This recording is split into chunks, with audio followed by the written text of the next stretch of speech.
ಶ್ರೀ ಗಣಪತಿ ಶಾರದಾ ಗುರುಭ್ಯೋ ನಮಃ. ಶ್ರೀರಾಮ ರಾಮ ರಾಮೇತಿ ರಮೇ ರಾಮೇ ಮನೋರಮೆ ಸಹಸ್ರನಾಮ ತತ್ತುಲ್ಯಂ ರಾಮನಾಮ ವರಾನನೆ.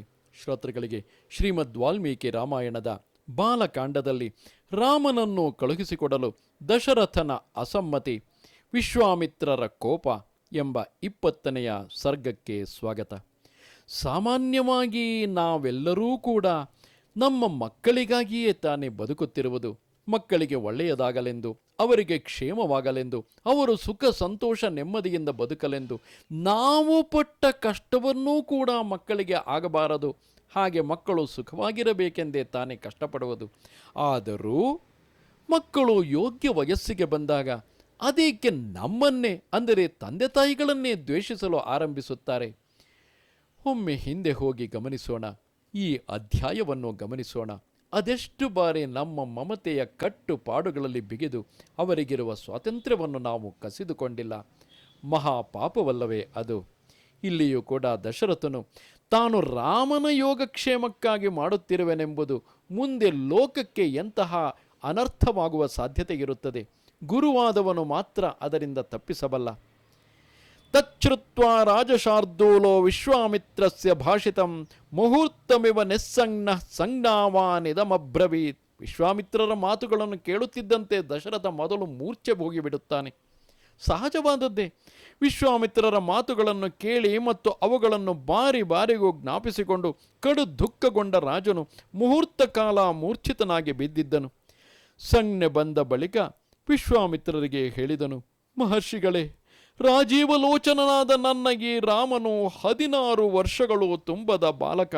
ಇಂತಹವನಿಗೆ ರಾಕ್ಷಸರೊಡನೆ ಯುದ್ಧ ಮಾಡುವ ಯೋಗ್ಯತೆ ಇದೆ ಎಂಬುದನ್ನು ನಾನು ಹೇಗೆ ನಂಬಲಿ?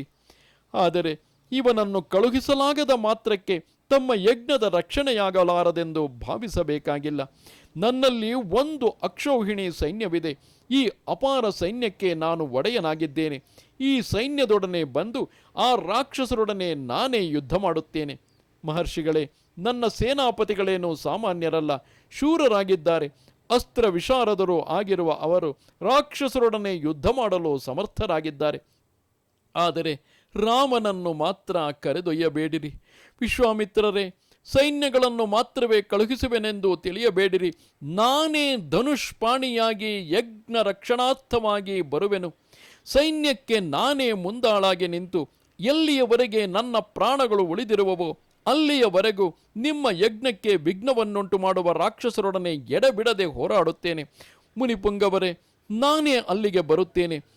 ತಮ್ಮ ವ್ರತಾನುಷ್ಠಾನವು ಸುರಕ್ಷಿತವಾಗಿ ನಿರ್ವಿಘ್ನವಾಗಿ ನೆರವೇರುತ್ತದೆ. ಇದರಲ್ಲಿ ಯಾವ ಸಂಶಯವೂ ಇಲ್ಲ. ಆದರೆ ನನ್ನ ಕಂದ ರಾಮನನ್ನು ಮಾತ್ರ ಕರೆದುಕೊಂಡು ಹೋಗಬೇಡಿರಿ. ನಾವು ಮಾಡುವುದು ಹೀಗೆ ಅಲ್ಲವೇ? ಅಯ್ಯೋ, ಮಕ್ಕಳನ್ನು ಕಳುಹಿಸುವುದು ಬೇಡ, ನಾನೇ ಹೋಗಿ ಆ ಕೆಲಸ ಮಾಡಿಕೊಂಡು ಬರುತ್ತೇನೆ. ಮಗು ಇನ್ನೂ ಸಣ್ಣದು, ಕೇವಲ 18-20 ವರ್ಷಗಳಾಗಿವೆ ಅಷ್ಟೇ. ಆ ಮಗುವಿನ ಮೇಲೆ ಜಗತ್ತಿನ ತೊಂದರೆಯನ್ನೆಲ್ಲ ಹೇರಿಬಿಡುವುದೇ? ಇಲ್ಲ, ನಾನೇ ಮಾಡಿಬಿಡುತ್ತೇನೆ. ಮಗು ಸುಖ ಸಂತೋಷದಿಂದ ಮನೆಯಲ್ಲಿರಲಿ. ಹೀಗಾದರೆ ಮುಂದೆ ಮಕ್ಕಳು ಈ ಪ್ರಪಂಚವನ್ನು ಎದುರಿಸುವುದು ಹೇಗೆ? ನಾವೇನು ಅವರ ಜೊತೆ ಅವರ ಕೊನೆಗಾಲದವರೆಗೂ ಇರಲು ಸಾಧ್ಯವೇ? ಮುಂದಿನ ಜಗತ್ತು ಹೇಗಿರುವುದೆಂದು ನಮಗೇನು ಗೊತ್ತು? ಆ ಜಗತ್ತನ್ನು ಎದುರಿಸುವ ಸಾಮರ್ಥ್ಯಕ್ಕೆ ಅವರನ್ನು ಸಿದ್ಧಪಡಿಸಲು ಯೋಗ್ಯರಾದ ಗುರುಗಳು ಅವರನ್ನು ಕರೆಯಲು ಬಂದಾಗಲೂ, ಆ ರಾಮನು ಯಾರೆಂದು ನಿನಗೆ ತಿಳಿದಿಲ್ಲ, ಅವನು ಯಾರೆಂದು ನನಗೆ ಗೊತ್ತಿದೆ. ಮಾರೀಚ ಸುಬಾಹುಗಳನ್ನು ನಿಗ್ರಹಿಸುವುದು ರಾಮನಿಂದ ಮಾತ್ರವೇ ಸಾಧ್ಯ ಎಂದು ಸ್ವತಃ ವಿಶ್ವಾಮಿತ್ರರೇ ಹೇಳುತ್ತಿದ್ದರೂ ದಶರಥನ ಪುತ್ರ ವ್ಯಾಮೋಹ ಅವನನ್ನು ರಾಮನನ್ನು ಕಳುಹಿಸದಂತೆ ತಡೆಗಟ್ಟುತ್ತಿದೆ. ಆದ್ದರಿಂದ ಹೇಳುತ್ತಿದ್ದಾನೆ, ನಾನೇ ಬರುತ್ತೇನೆ. ತಮ್ಮ ವೃತಾನುಷ್ಠಾನವು ಸುರಕ್ಷಿತವಾಗಿ ನಿರ್ವಿಘ್ನವಾಗಿ ನೆರವೇರುತ್ತದೆ. ಇದರಲ್ಲಿ ಯಾವ ಸಂಶಯವೂ ಇಲ್ಲ. ಆದರೆ ನನ್ನ ಕಂದ ರಾಮನನ್ನು ಮಾತ್ರ ಕರೆದುಕೊಂಡು ಹೋಗಬೇಡಿರಿ. ನನ್ನ ರಾಮನ ವಿಷಯವು ತಮಗೆ ನೋಡಿದ ಮಾತ್ರದಿಂದಲೇ ಅರಿವಾಗುವುದಿಲ್ಲವೇ? ಇವನಿನ್ನು ಬಾಲಕ, ಚಿಕ್ಕ ಹುಡುಗ. ಇವನ ಧನುರ್ವಿದ್ಯಾಭ್ಯಾಸವಿನ್ನೂ ಪೂರ್ಣವಾಗಿಲ್ಲ. ಇವನಿಗೆ ಎದುರಾಳಿಯ ಬಲವನ್ನು ತಿಳಿಯುವ ಪರಿಶ್ರಮವಿಲ್ಲ. ಮಹಾಸ್ತ್ರಗಳ ಉಪದೇಶವಾಗಿಲ್ಲ. ಇವನಿಗೆ ಅಸ್ತ್ರಬಲವೂ ಇರುವುದಿಲ್ಲ.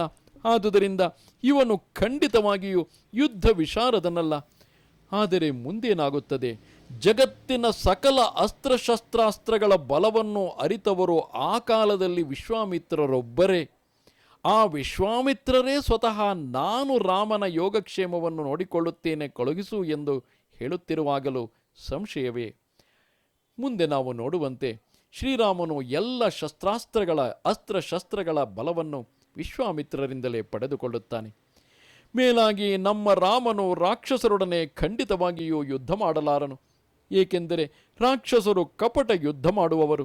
ನಮ್ಮ ರಾಮನಿಗೆ ಕಪಟವೆಂಬುದೇ ತಿಳಿಯದು.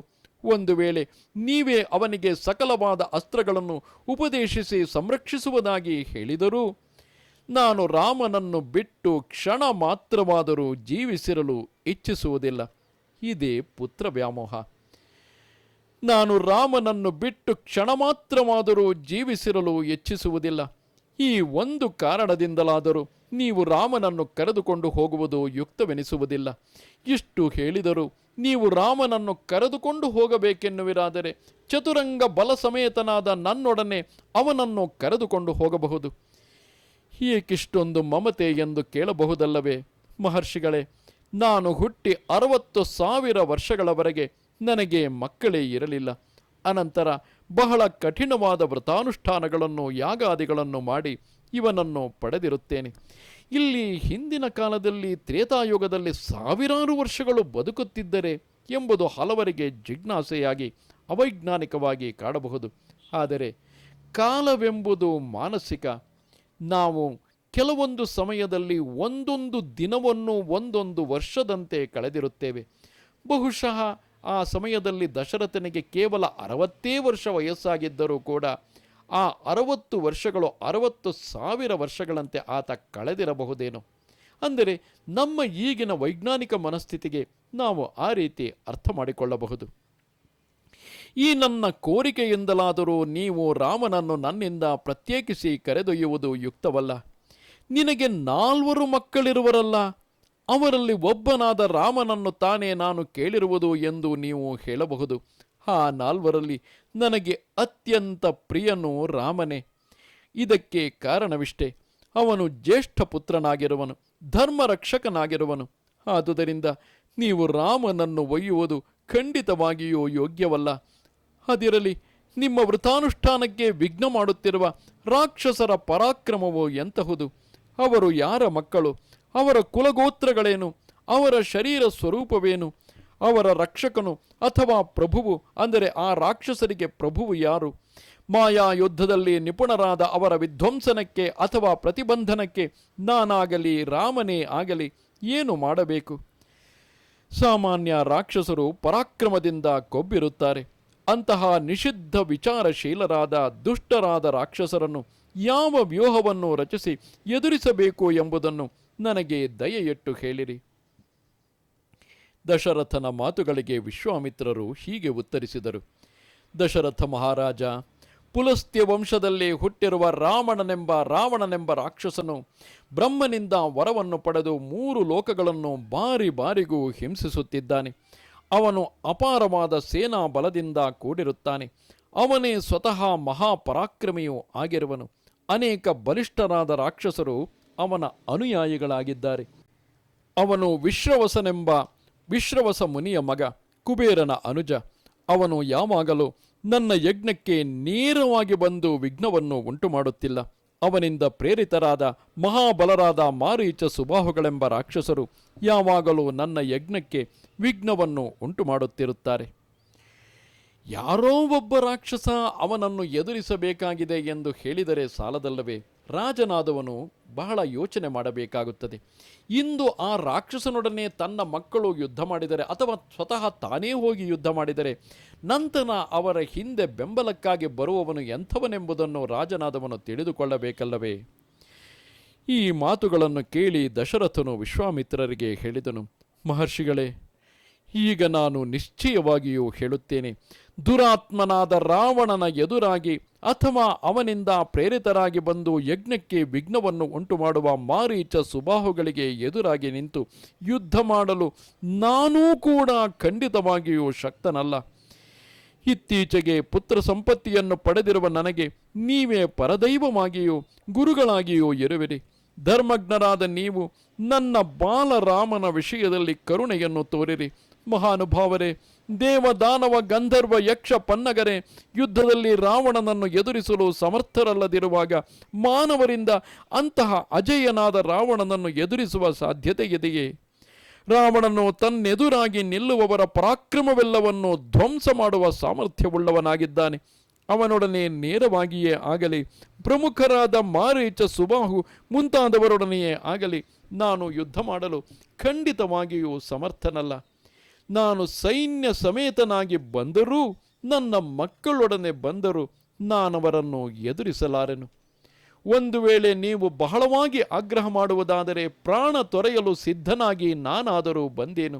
ಆದರೆ ದೇವತೆಗಳಂತೆ ದಿವ್ಯ ಸುಂದರ ಮೂರ್ತಿಯಾಗಿರುವ, ಯುದ್ಧಗಳಲ್ಲಿ ಸ್ವಲ್ಪವೂ ಪರಿಶ್ರಮವಿಲ್ಲದ ಬಾಲನಾದ ನನ್ನ ಮಗನಾದ ರಾಮನನ್ನು ಖಂಡಿತವಾಗಿಯೂ ಕಳುಹಿಸುವುದಿಲ್ಲ. ನಮ್ಮ ಕೈಯಲ್ಲೇ ಆಗದ ಕಾರ್ಯವನ್ನು ನಮ್ಮ ಮಕ್ಕಳೇನು ಮಾಡಲು ಸಾಧ್ಯ? ಇಷ್ಟು ತಂದೆ ತಾಯಿಯರಿಗೆ ಇದೇ ರೀತಿಯಾದ ಭಾವವಿರುತ್ತದೆ. ಜಗತ್ತಿನಲ್ಲಿ ದೊಡ್ಡ ದೊಡ್ಡ ಸಾಧನೆಯನ್ನು ಮಾಡಿರುವಂತಹವರ ತಂದೆ ತಾಯಿಗಳನ್ನು ಗಮನಿಸಿ, ಅವರೇನೂ ಅಂತಹ ದೊಡ್ಡ ಸಾಧನೆ ಮಾಡಿರುವುದಿಲ್ಲ. ಎಷ್ಟೋ ಬಾರಿ ದೊಡ್ಡ ದೊಡ್ಡ ಸಾಧನೆ ಮಾಡಿದವರ ಮಕ್ಕಳು ಪಂಡಿತಸ್ಯ ಪುತ್ರ ಶತಮರ್ಕಟಃ ಎಂಬಂತೆ ಯಾವ ಕೆಲಸಕ್ಕೂ ಬಾರದವರಾಗಿರುತ್ತಾರೆ.